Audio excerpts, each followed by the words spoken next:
वासुदेवाय वासुदेवाय वासुदेवाय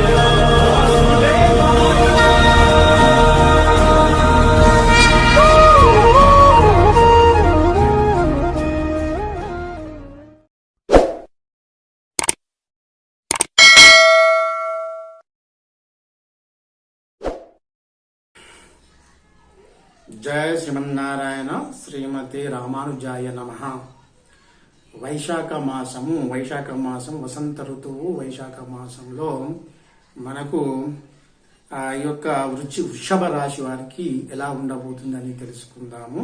ఇది తేదీ 9/5/2024 నుండి 6/6/2024 వరకు ఈ యొక్క ఇది వైశాఖ మాసం. ఈ వైశాఖ మాసం యందు వృషభ రాశి వారికి గ్రహస్థితి గ్రహ ఫలము ఎలా ఉంటుంది అనేది మనం తెలుసుకుందాము. మీరు మా ఛానల్ కొత్తగా చూస్తున్న వారు అయినట్లయితే మీరు మా ఛానల్ని సబ్స్క్రైబ్ చేసుకోండి. తర్వాత బెల్ ఐకాన్ నొక్కండి. తర్వాత ఇది మన లైక్ బటన్ నొక్కండి. తర్వాత మీ బంధువులకు మా యొక్క వీడియో నచ్చితే మీకు మీ జీవితంలో మేము మీకు వివరించినట్టు మీ యొక్క జాతకాన్ని వివరించినట్టు మీకు జరిగితే మీ బంధువులకు షేర్ చేయండి.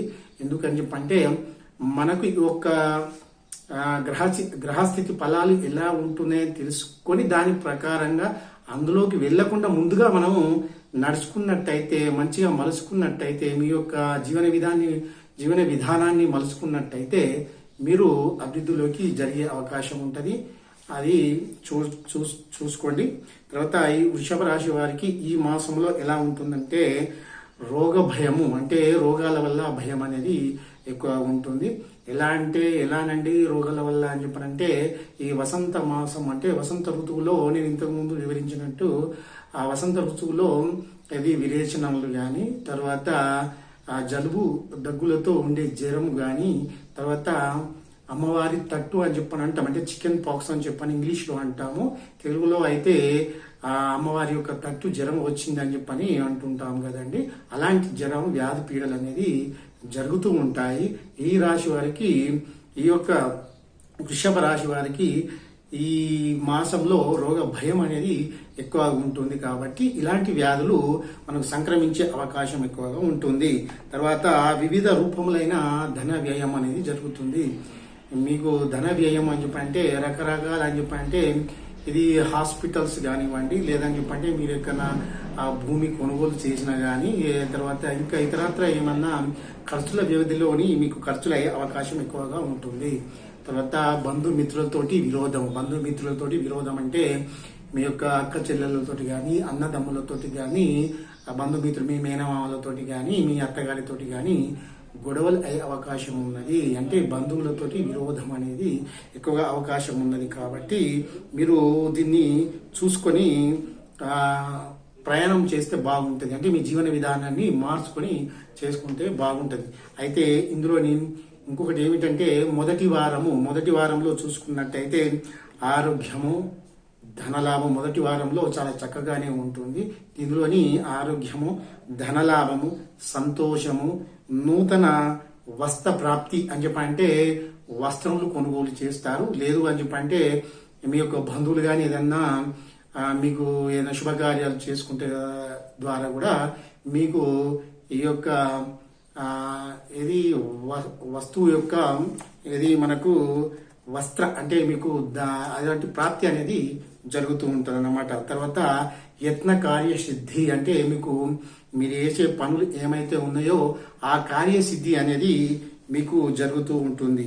తర్వాత రెండవ వారంలో చూసుకున్నట్టయితే వృత్తిలోని చిక్కులు, మీరు చేసే పని ఏదైతే ఉందో, మీరు ఏదైనా ఉద్యోగం చేసినా కానీ, వ్యాపారం చేసినా కానీ, తర్వాత మీరు తర్వాత మీరు వ్యవసాయం చేసే వ్యవసాయ ధన ధాన్యాలతోటి కానీ ఇట్లాంటి కానీ మనకు చిక్కులు వచ్చే అవకాశం ఎక్కువ ఉంటుంది. దీని ద్వారా బుద్ధి చంచాల్యము అని చెప్పంటే మీ యొక్క మనసు అనేది ఒక కాడ నిలవకుండా చంచాల్యము అని చెప్పనంటే అక్కడక్కడ వెళ్తూ ఉంటారు అన్నమాట. ఎలా వెళ్తుంది అని చెప్పంటే ఒక పని మనం ఆ కార్యాన్ని ఉపక్రమించి ఆ చేసిన తర్వాత ఇంకో కార్యాన్ని చేద్దాము అని చెప్పనేసరికి అక్కడ మనసులో నిలవకుండా వెళుతూ ఉంటారు అన్నమాట. తర్వాత గౌరవ హాని అని చెప్పంటే మీకు సంఘంలో మీ యొక్క గౌరవం అనేది మీ గ్రామంలో కానీ మీ సంఘంలో మీరు నివసించే ఎక్కడైతే స్థలం ఉందో అక్కడ మీకు అగౌరవం అనేది జరుగుతుంది. తర్వాత దీని ద్వారా ధన నష్టం కూడా జరిగే అవకాశం ఎక్కువ ఉంటది. తర్వాత ఆపదలు కలుగుతాయి, ఆపదలు కలిగే అవకాశం కూడా ఎక్కువగా ఉంటాయి. తర్వాత మూడో వారం చూసుకున్నట్టయితే యజ్ఞ, అది మనకు ధనలాభం అంటే కొంచెం మీకు ఈ మూడో వారంలో కొంచెం రెండో వారంలో కొంచెం సమస్య ఉన్నా కానీ తర్వాత మూడో వారంలో అయితే కొంచెం ధనలాభం అనేది వచ్చే అవకాశం ఎక్కువగా ఉంటుంది. తర్వాత దీని ద్వారా సంతోషం అనేది కలుగుతూ ఉంటుంది అన్నమాట. తర్వాత 4వ వారం చూసుకున్నట్టయితే మనోవిచారము అని చెప్పంటే చాలా బాధపడుతూ ఉంటారు. అంటే ఏదైతే మీరు కార్యసిద్ధి అని చెప్పని దేనికైనా ఏదైనా పని చేయాలనుకున్నప్పుడు ఆ పని జరగకపోయేసరికి మీ యొక్క మనసు అనేది మనోవిచారం అంటే విచారములే అందులోని పడి అటు ఇటు మీ మనసు తూలతూగుతూ అది అటు ఇటు ఆడుతూ ఉంటుంది అన్నమాట. తర్వాత అనేక కష్టములు కూడా జరుగుతూ ఉంటాయి. తర్వాత మీరు పాప కార్యములు చేయుటకు మీ యొక్క మనసు అటు వెళుతూ ఉంటుంది అన్నమాట. చూసుకోవచ్చు. ఇది ఎందుకంటే నేను ముందుగానే మీకు వివరిస్తున్నాను కాబట్టి ఇది చెయ్యకుండా ఉంటే మీ భవిష్యత్ అనేది చాలా చక్కగా ఉంటుంది.